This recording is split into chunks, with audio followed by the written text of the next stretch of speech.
요즘 뉴스만 틀면 중국 공장이 세계를 다 집어삼켰다는 이야기들 뿐이죠. 뭐만 하면 중국이 다 따라잡았다. 한국 기술은 이제 끝물이다. 이런 소리만 나오고 있으니깐요. 저도 얼마 전에 아는 공장 사장님한테 전화 한 통을 받았는데 그 형님 목소리가 완전히 죽어 있더라고요. 야, 이제 진짜 한국 제조업은 설 자리가 없는 거 아니냐 라면서요. 중국산 부품이 5일이면 문 앞에 도착하는데 가격은 우리 절반도 안 되니 우리가 어떻게 이기겠냐는 겁니다. 그 형님 말씀이 요즘 젊은 애들 말로 진짜 멘탈 나간다는 거였죠. 그런데 여러분, 세상 일이라는 게 참 묘합니다. 뉴스에서는 다들 중국이 무섭다고 떠들지만 실제로 현장 돌아가는 꼴을 보면 이야기가 완전히 180도 다릅니다. 뉴스에서는 정작 제일 중요한 이야기는 쏙 빼놓고 떠들거든요. 사실 진짜 돈 벌고 있는 사람들은 지금 웃고 있습니다. 왜 그럴까요? 오늘 이 이야기 끝까지 들으시면 왜 세계 시장이 결국 다시 한국을 부를 수밖에 없는지 그 뻔하지만 아무도 말 안 해주는 흐름이 눈앞에 그려지실 겁니다. 단순히 기술력이 좋다 이런 뻔한 소리가 아닙니다. 왜 한국 기술이 다시 호출되는지 그 진짜 현장 이야기를 들으시면 뉴스가 완전히 다르게 보이실 겁니다. 근데 현장 사람들 이야기를 들어보면 분위기가 완전히 틀리더라고요. 중국이 모든 걸 다 해결한 것처럼 떠들죠. 5일 만에 배송 완료, 가격은 절반, 품질도 비슷하다고 말입니다. 하지만 실상은 다릅니다. 공장에 들어가 보면 알거든요. 이게 겉만 번지르르한 건지 아니면 진짜 물건인지 말입니다. 불과 몇 달 전만 해도 우리 거래처들이 다들 그랬어요. 중국산 부품이 가격도 싸고 배송도 빠르니까 굳이 왜 비싼 한국 걸 쓰냐는 거였죠.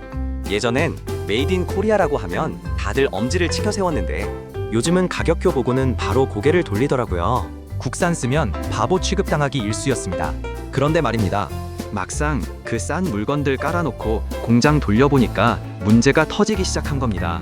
이건 뭐 싼 게 빚이 떡이라고 겉은 번지르르한데 막상 기계를 열어보면 손만 크지 알맹이가 텅 비어있는 격이죠. 이게 참 아이러니한 게 기계는 최신식인데 왜 이놈이 고장났는지 아무도 모른다는 겁니다. 센서가 툭하면 꺼지고 과부하가 걸려도 왜 그런지 데이터도 안 나옵니다. 납기는 다가오는데 공장은 멈췄고 해외 거래처 엔지니어들도 다들 두 손 두 발 다 들고 나간 거죠. 결국 다급해진 족은 누굴까요?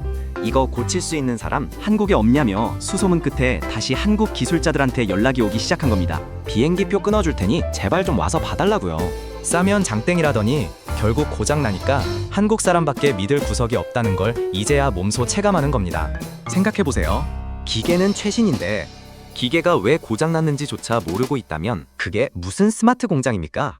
동네 구멍가게도 아니고 수십억짜리 라인이 멈춰서서 가동도 못하고 있는데 중국 업체는 우리 거 문제 없다며 나몰라라 하고 있습니다. 그때 현장 분위기가 진짜 난리였다고 하더라고요.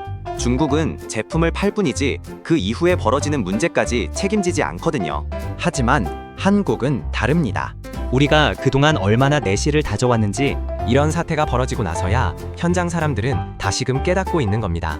공장 바닥에서 뒹굴며 쌓아온 그 맷집, 기계의 소리만 들어도 어디가 아픈지 바로 알아차리는 그 감각, 그건 결코 단기간에 흉내낼 수 있는 게 아니거든요. 납기 한번 꼬이고 나니까 사람들이 분위기가 달라졌답니다. 이렇게 잔인하고도 명확하게 증명되고 있는 셈인 겁니다. 우리가 흔들릴 필요 없는 이유, 바로 여기에 있습니다. 현장 사람들은 다들 압니다. 결국 기계는 사람 손을 타야 하고 그 손끝에서 나오는 정밀함은 수십 년을 공장에서 굴러야만 얻을 수 있는 거라는 걸요. 중국이 아무리 공장을 크게 지어도 그 안에 담긴 혼까지는 사오지 못했으니까요. 지금 공장 문 앞까지 들이닥친 그 수많은 클레임, 그게 바로 우리가 다시 주인공이 되는 신호탄입니다. 근데 웃긴 게 뭔지 아십니까? 기계라는 게 참 묘해서 매뉴얼에는 안 나오는 데서 꼭 문제가 터지더라고요. 제가 예전에 독일제 정밀 장비 때문에 현장에서 밤새우던 때였거든요. 그 비싼 장비가 툭 하면 멈추는데 정작 제조사 엔지니어도 원인을 못 찾더라고요. 다들 얼굴이 그냥 하얘져서 멍하니 서 있는데 우리 반장님이 기계 옆구리를 쓱 훑더니 드라이버 하나 들고 들어갔습니다. 그러곤 나사를 딱 반바퀴 돌렸는데 기계가 우웅 소리를 내며 다시 도는 거예요. 옆에서 보던 사람들 표정이 진짜 웃겼답니다. 다들 입 벌리고 쳐다보고 있었다니까요. 아니 수십억짜리 장비를 무슨 동네 경운기 고치듯 고치니까요. 그게 바로 현장 맷집입니다. 기계가 내는 미세한 소리, 떨림, 냄새를 몸으로 다 기억하고 있으니까 가능한 거거든요. 중국이 지금 공장 규모는 어마어마하게 키웠지만 기계가 늙어서 아플 때 어디가 아픈지 달래는 법까지는 아직 모르더라고요. 우리는 IMF 때 부품 하나가 귀해서 기계를 뜯고 조이고 다시 깎아서 쓰던 그 시절을 온몸으로 겪었거든요. 그 징글징글했던 시간들이 지금 우리 기술자들의 몸에 문신처럼 새겨져 있는 겁니다.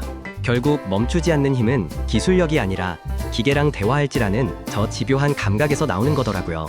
매뉴얼만 보고 일하는 애들은 절대 모르는 우리만의 밥벌이 방식인 셈이죠. 그러다 보니 해외 분위기가 참 묘하게 돌아갑니다. 예전엔 싼 가격표만 내밀면 다들 덥석 물었는데 요즘은 독일이나 미국 쪽 사람들이 먼저 물어보더라고요. 한국산은 진짜 멈추지 않는 게 맞냐고. 독일 자동차 업계도 마찬가지입니다. 중국산 부품 썼다가 리콜 터지고 나서야 결국 다시 한국 쪽을 쳐다보기 시작했거든요. 미국 쪽도 비슷합니다. 예전엔 싼 거 없냐고 닥달하던 사람들이 지금은 한국 쪽에서 물량 좀 맞춰줄 수 없냐고 먼저 연락이 옵니다. 그 사람들이 바보가 아니거든요. 부품값 조금 아끼려다가 전체 라인이 멈춰서 수십억씩 날려본 뒤로는 이제 단가보다 안정성을 먼저 따지는 겁니다. 결국 다시 한국을 찾게 되는 거죠.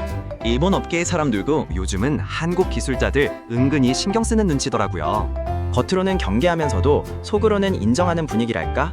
자기들도 예전에 선배들이 후배들 붙잡고 10년씩 현장에서 굴리면서 배웠던 그 방식을 우리가 IMF 지나면서 똑같이 겪어냈다는 걸 알거든요. 이제 세계가 눈치를 챈 겁니다. 화려한 광고가 중요한 게 아니라 결국 끝까지 안 무너지고 버티는 놈들이 진짜라는 걸요. 그 묵직한 내공이 다시 전 세계 공장들을 한국으로 돌려세우고 있는 겁니다. 예전에는 한국 제품이 비싸다고 쳐다도 안 보던 사람들이 이제는 한국 기술자들 안 오면 공장이 안 돌아간다며 발을 동동 구르니 말을 다 했죠. 뉴스에서는 다들 위기라고 떠들지만 현장 사람들은 이미 다 알고 있었던 겁니다. 화려한 거 없어도 결국 죗값하는 물건이 남는다는 걸요. 그 시절 생각하면 지금도 공장 냄새가 나는 것 같아요.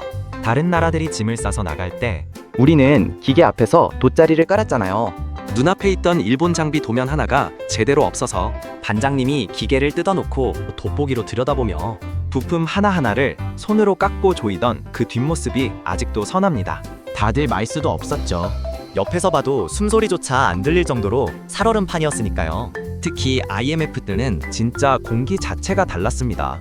어제까지 같이 밥 먹던 동료들이 짐 싸서 나가는 걸 보면서도 우리는 기계 앞에서 꼼짝도 못했거든요. 돈을 제대로 받기나 했습니까? 뭘 했습니까? 그냥 그 기계 붙잡고 버틴 겁니다. 다들 그 생각은 똑같았을 거예요. 이거 여기서 멈추면 우리 진짜 끝이다. 낮에는 일하고 밤에는 실패한 부품 다시 뜯어보고 새벽에는 외제 장비 분해해가며 공부했던 그 시간들 말입니다. 그 시절 사람들은 진짜 악으로 버틴 거겠죠. 누가 시켜서가 아니라 이거 놓치면 진짜 끝이라는 생각 하나로 맷집 하나 키우던 시절이었습니다. 그때 그렇게 공장 바닥에서 굴렀던 기억이 지금 우리 제조업의 뿌리가 된 겁니다. 그 징글징글했던 절박함이 없었으면 지금 우리가 어디서 명함이라도 내밀 수 있었겠습니까? 거래처 사장님들이 요즘 그런 말을 해요. 중국 업체는 돈만 주면 바로 오긴 오는데 대충 하고 한국 기술자는 자기 일처럼 달려들어서 기어이 고쳐놓고 간다고요. 우리가 무슨 사명감이 있어서 그러겠습니까? 그냥 내 이름 석자 걸고 밥벌이 하는데 라인이 멈춰 있으면 찜찜하니깐 그거 해결될 때까지 퇴근도 안 하고 달라붙어 있는 거, 그게 우리 현장 사람들의 습관이 된 겁니다. 중국산 물량이 쏟아져 들어올 때 다들 이제 한국 제조업은 끝났다고 했지만 우리는 그냥 하던 대로 했거든요. 싼 건 싼 대로 놔두고 우리는 우리가 할 수 있는 확실한 것만 챙긴 겁니다. 그 집요함이 지금 빛을 발하는 거죠. 세계 어디를 가도 한국 기술자만큼 문제가 생겼을 때 끝까지 달라붙는 사람들이 없다는 걸 이제 글로벌 기업들이 다시 알아차려 버린 거죠. 우리가 맷집 하나는 정말 끝내주거든요. 남들이 다 도망갈 때 끝까지 기계 곁을 지키며 마지막 나사 하나까지 조여주는 그 뒷모습, 그 묵직한 모습 때문에 결국 다시 한국을 찾게 되는 겁니다. 기술보다 중요한 건 결국 사람이고 그 사람이 현장에서 어떻게 움직이느냐가 진짜 실력이라는 걸 세상에 이제야 확인하는 셈이죠. 우리 현장 사람들 정말 징글징글하게 열심히 살았고 그 노력이 이제야 제대로 된 평가를 받고 있는 겁니다. 누가 알아주든 말든 우리는 묵묵히 제자리 지켰던 것뿐인데 그게 결국 세계 시장의 기준이 된 거죠. 요즘 AI니 반도체니 해서 세상이 난린데요. 현장에서는 한국산 장비가 없으면 아예 라인 자체가 안 돌아가는 경우가 많아졌거든요. 그러다 보니 요즘 해외에서도 다시 한국 쪽 물량 알아보는 분위기가 강해진다고 하더라고요. 사실 우리가 뭐 대단한 걸 한다기보다는 그동안 묵묵히 버텨온 그 집요함이 지금 시장에서 통하는 겁니다.